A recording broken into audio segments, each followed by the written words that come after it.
Who are the Shards of Adonalsium?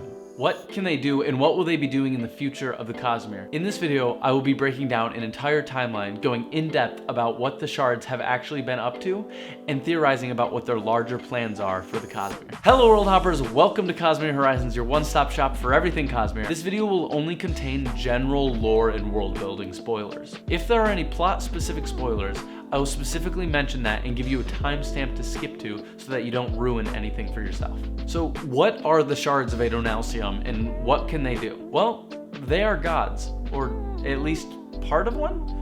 There are 16 Shards of Adonalsium, and these are the gods of the Cosmere. They are by far the most powerful beings in the Cosmere. Later in this video, I'll be going over every major event involving them, including their creation, but for now, let's just talk about what they can actually do. They have omnipotence. They have the ability to move planets with just a mere thought. They majority of the time live in the spiritual realm, which the rules of space and time there are very, very thin. Spiritual realm is weird, man. They have little parts of them that break off called splinters.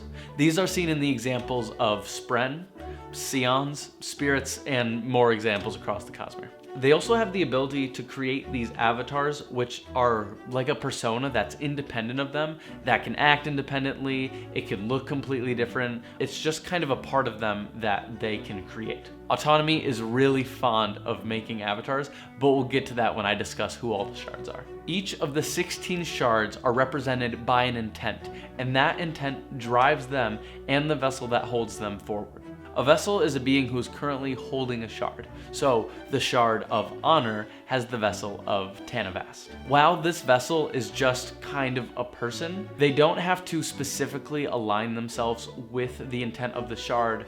However, the intent of the shard is so powerful, it will begin to start to warp their personality. And if it doesn't, then the power will start to slightly disassociate from the vessel itself. A shard can invest in a planet, and that will drastically affect how the investiture and magic actually works there. So, endowment, the act of giving to one another, resides on the planet of Nalthis, and the magic system works there of people literally giving their investitures / breaths to one another, and using those breaths to do crazy things, usually giving life to things that usually don't have life. Virtuosity, which stems from the word virtuoso, meaning having high skill in art and artistic intent, splintered herself near the planet of Kumashi. And this drastically affects how art and investiture intertwine on that planet. Each shard has a tone, which is a sort of sound that certain species across the Cosmere can hear, a rhythm, which is a certain pulsing that, again, certain species across the Cosmere can hear, and a god metal, which is used in various different ways. Atium is a beautiful example of a god metal. I find it really interesting that the god metal is usually named after the vessel instead of the shard. So Atium is the god metal of ruin, and that vessel is Ati. Each shard has what's called a perpendicularity. These perpendicularities often take the form of pools, like liquid pools, and can be seen throughout the Cosmere. They are used to jump in between the realms and switch usually from the physical realm to the cognitive realm. This is how we get things like world hoppers. A shard can actually die, and that process is called being splintered, though we don't know the specifics of what that actually means, other than it results in the vessel's death. So next I will be going into a summary of each of the 16 shards, who their original vessel is, and where they're residing currently. First up, we have Corvellium Avast picking up the shard of Cultivation. Cultivation simply loves growth and relishes in the act of improving and changing to better yourself. While this can be seen as a great thing, and it oftentimes is, it can also be seen as a negative thing, because that means she would love war. Because war, both sides are constantly in the process of bettering themselves and improving society.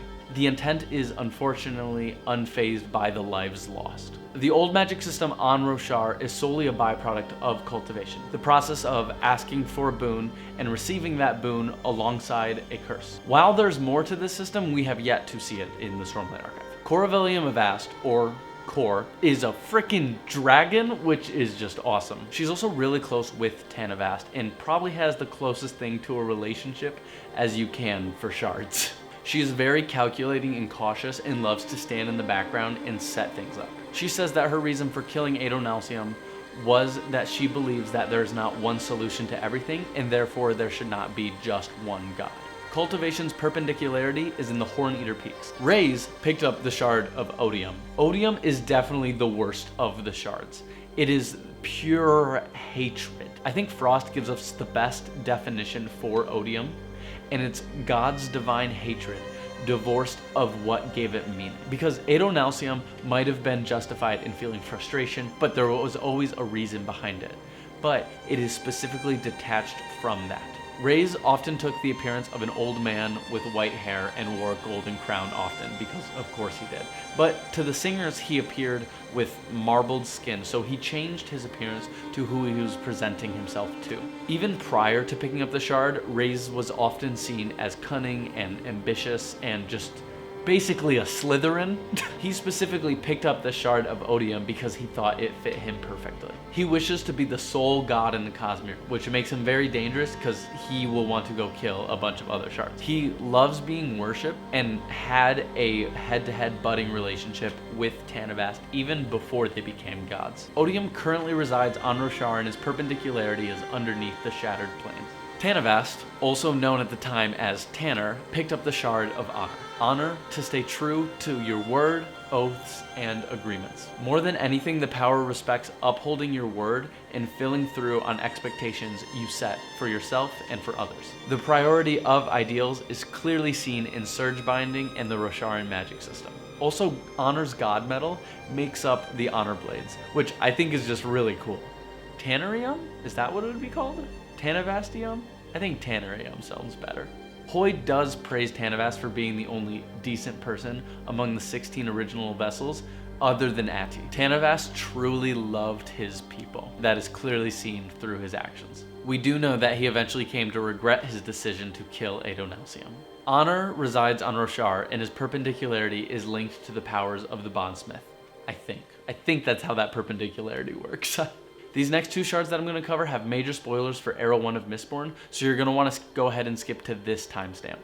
Ati picked up the shard Ruin. Ruin is the embodiment of entropy and decay. While, yes, it sounds pretty bad, it's not inherently evil. Life just involves the process of decaying. It is more focused on the circle of life. Ati, who picked up the vessel, was considered one of the kindest and nicest among the original 16 vessels. He was said to be gentle, welcoming, and kind-hearted. We also know that he had flame red hair. According to Laras, we know that he thought nothing was eternal and that everything in life has to pass, which probably correlates to why the shard, instead of going all destructive, is more of a gentle approach to Ruin.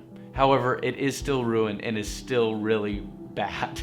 We do know that the shard eventually corrupted Ati's personality, and that's why he is the way he is when we see him in Mistborn Era 1. It was also due to this fundamental belief in Ati that the power was able to warp his personality instead of just outright rejecting him, as we see sometimes with other shards. Ruin resides on the planet Scadrial, and his perpendicularity is in the pits of Hathsin. Laras picked up the Shard of Preservation, to preserve, to keep life the way it is and everything be unchanging. While again, this is often seen as a shard of good intent, if it truly had its way, it wouldn't want age, growth, or change. It just wants everything to stay preserved. Laras was a short man with a prominent nose. When he imprisoned Ruin, it took a lot of his power, and that's why we see him with sort of a half-melted mist face. He does, however, get really easily excited over things he loves, and I love that about him. However, he does still have a strong sense of duty, and this is seen through his actions. He resides on the planet Scadrial, and his perpendicularity is the Well of Ascension. Okay, next up we have Aona, and she picked up the Shard of Devotion. Devotion is the desire to care for people and to love. Honor said this is the Shard of Divine Love. In my mind, she's kind of the opposite to Odium, but we won't know because she's dead. Aona is a healer from Yolen. Tanavast always recalled her being kind to him. Devotion is currently splintered. However, before she was splintered, she was on the planet of Sel. Her perpendicularity is found in the mountains of Erelon surrounding Elantris. Sky picked up the Shard of Dominion. Dominion wanting to conquer and take over land. It is a thirst for power. Barely anything is known of Sky. However, Brandon has recently stated that he plans for Sky to be female. But this is yet to be canonized, so we don't know yet. Dominion is currently splintered. However, before she was splintered, she was residing on the planet Sel. The location of Dominion's perpendicularity is unknown. Ulida picked up the Shard of Ambition. Ambition being the trait of having aggressive vigor to get huge success. How this shows in the shard in the vessel itself is unclear. Ambition was seen by some of the other shards to be a problem from the get-go, but it is unclear whether this was due to the vessel or the shard's intent. The only thing we know about Ulida is that she is a Shodel, one of the 3 main races from Eowyn. Ambition is currently splintered, and we don't know where she died. Ambition's perpendicularity location is unknown. Bavadin picked up... Bavadin? I'm just gonna say Bavadin. Bavadin picked up the Shard of Autonomy. Autonomy meaning individualism and creative self-expression. She has a survival of the fittest mentality, often being very proud of her followers that go against her so long as they are successful. She has high respect for people who are able to stand on their own and be their individual person. One of the most impactful things she has done in the Cosmere, due to her intent of autonomy, she goes across the Cosmere and leaves avatars. And these avatars are autonomous to autonomy. It's a fun little play on words. Her influences are seen across the Cosmere, whether it's Sand Mastery on Taldain or the AVR, and I'm sure there's plenty other planets where she has created an investiture-based impact. Bavadin is really fond of changing her appearance, so we don't really know exactly what she looks like. She has taken multiple forms in multiple different times to multiple different people. We don't even know her species, but we know that she is not a dragon. She respects those who care for their cause more than those that try to appease her. Autonomy's current location is unknown, but also kind of everywhere. We know that she has an avatar on Pagi and Taldain, and we've seen her in other areas of the Cosmere. Autonomy does have a perpendicularity on Taldain, however, she has closed it off. Closed it off so much that nobody on-world can get off, and those that left, nobody off-world can get on. Chan Kosar picked up the Shard of Invention. Invention. Creation and science mixed into one. I think it's a really cool shard. We don't really know anything about the shard or the vessel, but one of you in my comments, but Y17, pointed out that the name being in 3 different words is very reminiscent of Shodel, similar to Ulida, the Shard of Ambition. So there's a high chance that Invention is actually Shodel. The only thing that we really know about Invention is that he or she traveled the Cosmere after the Shattering and created great marvels. Whatever that means. In my mind, I think there might be some sort of connection to Invention and Canticle, but we do not know the location or any perpendicularities of Invention. This might be my favorite one. Medalentorius. That is the coolest name. Valor, the Shard of Great Courage and Bravery, was picked up by Medalentorius, which is just the coolest name ever.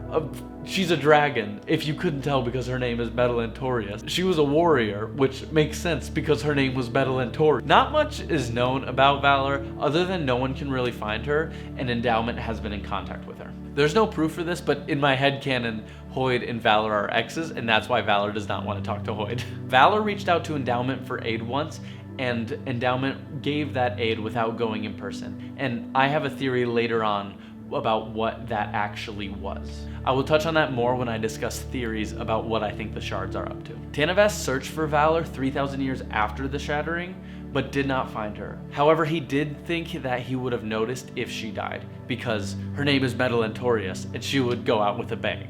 Eurydius picked up the Shard of Reason. Reason also could be interpreted as wisdom or the power of the mind to think. Known in the fandom for the past 13 years as the Survival Shard, Reason really only wanted to run and hide and survive. It seems telling that Reason is the only one that just got out of Dodge. We don't know who picked up the Shard of Mercy. Mercy, the shard to show compassion when you have the capability to inflict harm. We know basically nothing about Mercy, other than they were somehow involved in the clash between Ambition and Odium, and Harmony is worried about Mercy. We also don't know who picked up the Shard of Virtuosity. Virtuosity, which stems from virtuoso and not virtue, means to have artistic capabilities of high level. Virtuosity did splinter herself, but we don't know exactly why. But her splintering herself has caused splinters in the nearby system, which are seen in the Hijo or spirits. It also still affects how the investiture works in nearby planets, as seen through Yumi and the Nightmare Painter. There are also theories regarding Virtuosity's relationship to the Iriali on Roshar, something to do about the teal and magenta of Yumi and the Nightmare Painter, and the gold being of the Areali, but I don't fully understand it, so I would recommend go looking into that for yourself or talking about it in the comments down below. Lastly, we have the Shard of Whimsy, and we also don't know who picked up this shard. Whimsy, the shard of playing or playful whimsy, we know basically nothing about, other than it is the most dangerous shard to your sense of self-worth, which I think is hilarious. That's like such an L shard to get. Like, you have honor and God, and then you're like, you know what? Let's just play. I mean, honestly, I get that. That's the shard I'd take. Edgley picked up the Shard of Endowment. Endowment's intent involves giving to others, whether it's gifts, talents, or aid. This is most clearly seen in the magic system on Nalthis, where she resides. Biochromatic breath, also known as awakening, involves the process of literally giving other people your investiture / your breaths. Edgley's appearance and species is unknown. She's uninterested in meddling in the Cosmere, considers herself to be the only one, other than Valor, that has upheld the agreement of not interfering. While she is very calm and comforting to the returned, she is often snappy and slightly crass in her letters to Hoyd, even saying good riddance to ambition's death, and showing indifference to devotion in Dominion's fate. Granted, she was also sending a letter to Hoyd, so like that has that effect, I get that. Skip ahead to this timestamp real quick if you haven't read Mistborn Era 1 and the first arc of the Stormlight Archive, books 1 through 5. So those are the 16 shards of Adonalsium. 4 of which have been splintered, and 4 of which have been combined to make hybrid shards in the form of Harmony and Retribution. This leads us with 10 shards in the current state of the Cosmere. Alright, now it's time to get into the history and grand timeline of the Cosmere. So, at the very beginning and first event we have in the Cosmere, we have the shattering of Adonalsium, the death of a god. In the beginning, there was Adonalsium. He was a being of pure investiture, and he used the 4 Dawn Shards to create everything that there is. We don't really know who or what he is, but we know that it existed. Again, I'd like to shoehorn my theory that he's a Nintendo Wii because we have no proof that he's not. A group of at least 17 individuals from the planet Yolen gathered, and they decided that they were going to subscribe to Cosmere Horizons. A group of at least 17 individuals gathered from the planet Yolen, and they decided they were going to kill God. They used those 4 Dawn Shards that Adonalsium used to create everything to unravel Adonalsium himself. The motives of the group are completely varied. Some of them did it for thought of there should be more than just one god. Some of them did it because they thought it was for Adonalsium's own good. Some of them did it for power. Each of the 17 individuals had their own reason for doing so. Adonalsium did not fight back. We have seen shards clash in the Cosmere before, and that has had devastating effects. Now, multiply that by 16, if not more, and that would be what would happen if Adonalsium fought back. It would have possibly destroyed the entire Cosmere. 16 of the 17 members took a shard upon themselves, and we do know that they knew what shard they were picking up before they took it, and thus the shards were born. They also made an agreement not to interfere with one another. And this was 100% upheld, and the story ends here happily ever after. Nothing happened after this. Everything happened after this. Next we have the making of planets. So Ruin and Preservation went to the Scadrian system, and they created the planet Scadrial. And also Endowment went to Nalthis. We don't know if she created the planet, but we do know she put humans there. Next up, we have the splintering of Devotion and Dominion. And as much as I would love to talk about it, it looks like we have an agent on world right now at Cell to tell us more about the splintering. Over to you, Jason. Well, Dylan, there's actually not a lot to see here in the physical realm. Most of the action involving the splintering of Devotion and Dominion happened in the cognitive realm, which coincidentally is where I'm going. I'm actually in the mountains of Erelon on my way to Devotion's perpendicularity. The splintering of Devotion and Dominion happened in prehistoric antiquity here on Cell. There are very few, if any, in-world records still documenting it. Both shards' intentions provided a potential issue to Odium because, well, devotion is the divine love of a god, and the reason so many shards are messed up is because their intents are divorced from that tempering influence. And Dominion's whole thing is about exerting influence, and that might have gotten in the way of Odium's potential conquests. So it's pretty clear why he went after them first. There's also a WOB from 2016 from a Lisbon signing, I believe, where someone asked Brandon if autonomy had any role at all in the splintering of Devotion and Dominion. And if you know Brandon, if you give him the "in any way," excuse. Give him an inch, he'll take a mile. I would take this wob with a pinch of copper, but we would be remiss if we didn't bring up the fact that in some way, somehow, autonomy had a role in the splintering of devotion and dominion. The intents of devotion and dominion are opposites in a way. Not to the same extent as preservation and ruin, mind you, but opposites all the same. Odium was able to exploit this and actually pitted the two shards against each other in conflict, and then swooped in for the killing blow, killing the vessels, and then splintering the power. After he splintered the power, he shoved their corpses in the cognitive realm, and their essences merged to form a hybrid shard of sorts, and that is the door, the thing that powers all the magic here on Cell. If you want to learn more about the magic systems of Cell, and the door for that matter, I did a video about that. I think there'll be a card up there if you want to learn more. The last thing I'd like to mention is a bit theoretical on my part. We know that the combination of shards can result in time dilation. Perhaps the creation of the door is what allows characters from Elantris and the Emperor's Soul to show up in later books, despite, to our understanding, those books happening thousands of years before current continuity. But I think that's all I've got. I'm Jasonian, reporting from the mountains of Arelon in the physical realm on Cell. Back to you, Dylan. Thanks, Jason. That was awesome. Make sure to go check out his channel in the description down below. Next up on the timeline, we have the splintering of ambition. So after the shattering of devotion and dominion, Odium moved over to the Threnodite system, where he got in a clash with ambition. Mercy was also involved in this confrontation somehow. Ambition was mortally wounded in this clash. However, it did not splinter her. She left the system, and sometime later on, she then splintered. While the clash wasn't mainly in the physical realm, it still had huge ramifications for the planets in the physical realm in the Threnodite system, namely on Threnodine, which that planet is in absolute shambles. There's these really weird, and by weird I mean terrifying ghosts called Shades, and they're really awesome. I'm like terrified of them, but they're my favorite thing in the Cosmere. When the people who live on Threnody die, they become Shades, and I think this is due to the clash between ambition and Odium and the ripples that it had in the system. This is purely just my speculation, but my theory for Mercy's involvement in this confrontation is that originally it was just Odium and ambition who clashed.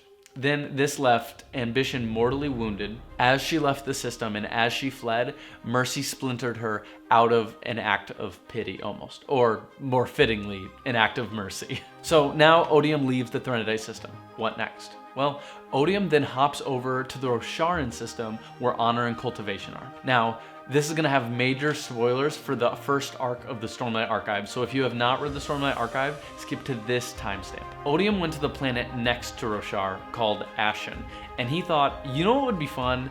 If I gave these guys a lot of freaking power, and he did, and the planet lit into flames, it went so poorly. I guess it kind of went good for him. I don't know, he probably wanted it to go that way, because it's Odium. So the people of Ashen, the planet on fire, hop, skipped, and jumped over to Roshar using magic, and there they met the listeners, the natives of Roshar, and they got along great. 3,000 years of war later, Honor and Cultivation sacrifice their freedom to trap Odium to the Rosharan system. And Odium gets trapped there for like 8,000 years. So finally something good happens. Next up, we have the death of Tanavast. Now, this has major spoilers for Wind and Truth, so seriously skip ahead if you haven't read it. Tanavast does a very non-honorable action and betrays Ba Edomishrim and takes direct action to entrap her on a deal that he made with Odium. This causes the power of honor to directly reject Tanavast and spit him out. It is not happy. Once Tanavast in human form is spit out of honor, Odium takes this opportunity, laughs, and destroys Tanavast into oblivion. However, the power of honor takes pity upon him and takes his cognitive aspect at least and puts it in his avatar, which is the Stormfather. So a part of him lives, kind of. Not to the same extent of a cognitive shadow, but something very, very similar. Or it might be cognitive shadow. Let me know in the comments, I'm not 100% sure. Next we have Virtuosity splintering themselves. We don't know for what reason, we don't know when. It could have happened before here, it could have happened later. I'm just saying it now in the video. Before Stormlight 6 comes out, Brandon Sanderson will come out with an official Cosmere timeline, and Virtuosity splintering themselves will be on that timeline. This next section has massive plot point spoilers for the first era of Mistborn, so skip to here if you have not watched that. Next, we have the Sealing of Ruin. Now, Preservation, in an act to stop Ruin from ruining everything, locks and imprison ruins away in his perpendicularity, in Preservation's perpendicularity. However, this takes a chunk out of Preservation's power, and we see this as he is significantly weaker after this event. Next, we have the formation of Harmony. Now, after the Well of Ascension, the book, not the place, Ruin is freed, and he starts throwing the world into shambles. It is literally burning. Now, in a final clash between Preservation and Ruin, the vessels of both of them are finally killed. This leaves Sazed, the hero of ages, to pick up the power of both Preservation and Ruin on his arms, and he ascends to become the first ever hybrid shard, Harmony. Okay, next we have major spoilers for the 5th book in the Stormlight Archive, Wind and Truth. So if you haven't read that, skip to this timestamp. Sorry that there's a lot of that going on. Next, we have the birth of Retribution. Back on Roshar, Odium has gotten pretty antsy over the past 8,000 years. It even switched vessels. Byrays, you were awful. This all culminates to the Contest of Champions atop Eruthir, where the Shard of Honor finally picks up a new vessel in that of Dalinar Kholin. The Shard of Honor then immediately loses its vessel again after Dalinar renounces his oaths, leaving it to be taken up by Taravangian, the vessel of Odium. So then Taravangian holds both Odium and Honor, leading to the formation of the second hybrid shard, Retribution. Retribution is now able to flee the Rosharan system, and in fact he does. Cultivation is also able to finally leave the Rosharan system. No, Cultivation does not go with Retribution. Cultivation wants the heck out of there. Cultivation is hiding. It's key to note that all the other shards have taken notice of Retribution's birth. Okay, this is the last time. If you have not read The Lost Metal, Book 7 of Mistborn, skip to this timestamp. For our last event on the timeline, we have Autonomy moves on Scadrial. Autonomy, who long before the events of the Final Empire planted the seed for the religion Trelegism, now returns to Scadrial to reawaken her avatar. Using the avatar of Trell, she invests Telsin Ladrian to try and destroy Scadrial. Autonomy sees the planet as a threat and is trying to get it out of the way for her greater Cosmere plans. She does manage to blind Harmony, who is very distracted right now as he's having a hard time holding the two shards together, and in fact he is making a shift to Discord instead of Harmony, and I think we'll see more of that in Era 3.